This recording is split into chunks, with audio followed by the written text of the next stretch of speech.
Breaking news. Lukashenko of Belarus claims that mercenary leader Prigozhin has returned to Russia.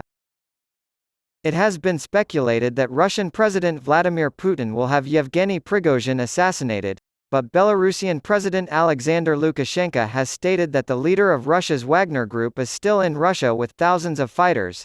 It was reported on Thursday by Belarusian President Alexander Lukashenko that mutinous chief of Russia's Wagner Group Yevgeny Prigozhin was still in Russia with thousands of fighters, but Lukashenko denied rumors that Russian President Vladimir Putin would have Prigozhin assassinated. Last month's mutiny was the greatest challenge to Putin in his 23 years in power, and it was ended with Lukashenko's help through a deal in which Prigozhin was to disband his mercenaries and relocate to Belarus in exchange for Putin dropping charges against him.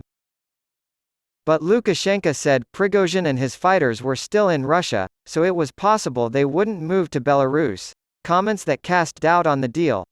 Nonetheless, Lukashenko stated that the agreement had been met, and he would soon speak with Putin about his intention to host Wagner, a prospect that has alarmed neighboring NATO countries.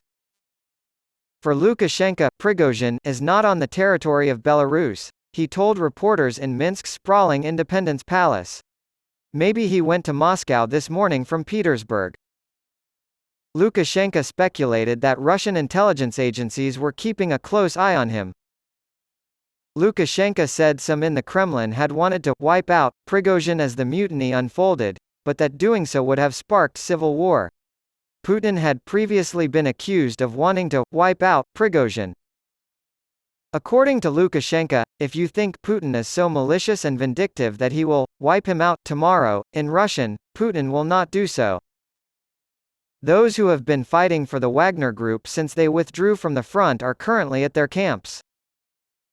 In southern Russia, close to Krasnodar, is where Wagner has set up his main base of operations. Prigozhin claimed that he was only seeking revenge against Defense Minister Sergei Shoigu and Chief of the General Staff Valery Gerasimov, and not Putin, when he led the mutiny. When asked for comment, he remained silent. When asked if Putin had been weakened by the crisis, Belarus's 68-year-old leader said he didn't want to discuss the reasons for the uprising. When asked how bad things got, he said that Belarusian special forces were ready to fly in to help defend Moscow from aerial attack. Putin and I let things get out of hand because we thought they would sort themselves out on their own, but they didn't, Lukashenko admitted. Using a pet form of his first name, he claimed to have assured Prigozhin, "Putin and I will defend Moscow." Lukashenko says that Putin is keeping his word. According to Lukashenko, Putin has known Prigozhin for 30 years, and the GRU, Russia's military intelligence service, founded Wagner, which is the best fighting force in Russia. After speaking with Prigozhin over the phone on Wednesday, he said the Kremlin and Wagner would need to make a decision before any Wagner units could be relocated to Belarus. According to the author, Putin is keeping his word. Lukashenko claimed that Prigozhin and Wagner plan to keep working for Russia, and he suggested that the mercenaries make amends for their past actions by serving on the most dangerous sections of the Ukrainian front. Wagner led the 9-month, stalemated battle for the Ukrainian city of Bakhmut, but Prigozhin repeatedly accused the top brass of corruption and incompetence and framed the June 24 March of Justice on Moscow as a protest against them. On Wednesday, Russian state TV harshly criticized Prigozhin and said an investigation was ongoing. According to flight tracking data, a business jet associated with Prigozhin departed St. Petersburg for Moscow on Wednesday and then headed to southern Russia on Thursday, but it was unclear if he was on board. It was later spotted heading back north. There will be new doubts cast on Putin's authority in the wake of the mutiny if Prigozhin is allowed to return to Russia unscathed. Russian society is more united than ever, Putin told Asian leaders this week. The Kremlin has refused to comment on whereabouts of Prigozhin.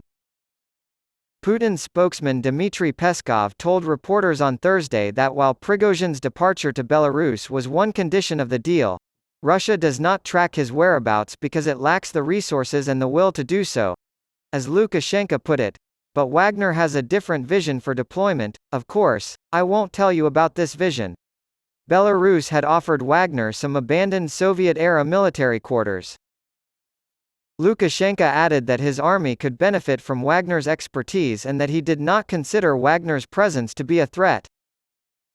He assured the public that, should they arrive, Belarus would not use Wagner against Ukraine or any other neighboring country.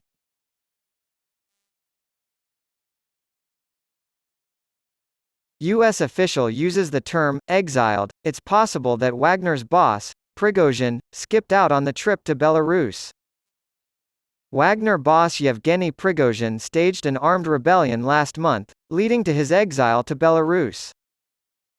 However, the former Putin ally resurfaced in St. Petersburg this week, causing consternation. According to a Pentagon official quoted by the New York Times, Prigozhin has spent most of his time in Russia. After using his mercenary Wagner group to stage an armed mutiny against Moscow's military leadership last month, Yevgeny Prigozhin was exiled to Belarus. However, after apparently reappearing in St. Petersburg this week, some have questioned whether he had actually left Russia at all. The deal that ended the revolt included Prigozhin's exile, which was credited to Belarusian leader Alexander Lukashenko, who claimed credit for convincing Russian President Vladimir Putin not to assassinate Prigozhin. However, Lukashenko stated on Thursday that the Wagner boss had returned to Russia. Insider Sanam Sheth spoke with former CIA spies, who told her that Putin's quick return signaled weakness because the Russian leader has previously imprisoned or even killed adversaries for far less than an armed rebellion. But then there was the bizarre speculation that Prigozhin never actually visited Belarus. According to the New York Times, an unnamed Pentagon official claimed that Prigozhin has spent the majority of the time since the mutiny in Moscow or St. Petersburg, Russia. It is unknown whether Prigozhin has ever visited Belarus, the official added, and he is thought to make use of body doubles. The Times was also told by a government official that it does not appear that any Wagner troops are currently stationed in Belarus, with the majority still at their bases in eastern Ukraine. While offering the Wagner fighters a desert military base, Lukashenko told reporters on Thursday that it was still uncertain if they would come to Belarus. It's unclear how long the rumors about Prigozhin and his body doubles have been going on, but they echo those that have long plagued Putin. The Kremlin has repeatedly dismissed online conspiracy theories suggesting Putin deployed people who looked like him for security purposes. Putin has even claimed that, during his many trips to Chechnya in the early 2000s, he was offered the chance to use body doubles but always declined.